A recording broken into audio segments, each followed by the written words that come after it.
Qawale, how to play.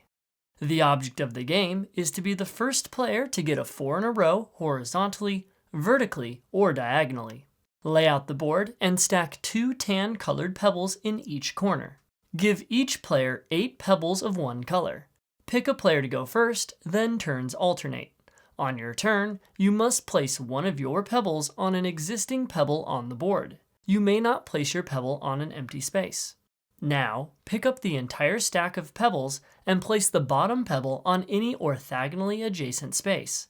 Then again with the next bottom pebble until your top pebble has been placed. You may not move diagonally. You may not backtrack to the space you just moved from. However, you are allowed to circle back around and place a pebble on a space you already were on that turn. Placed pebbles always go on top of the stack they are added to.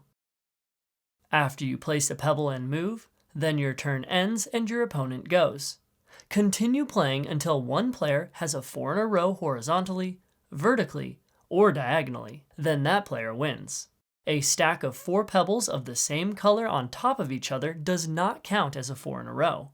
If both players have a 4 in a row at the same time, or if both players run out of pebbles without a 4 in a row, then the game ends in a draw.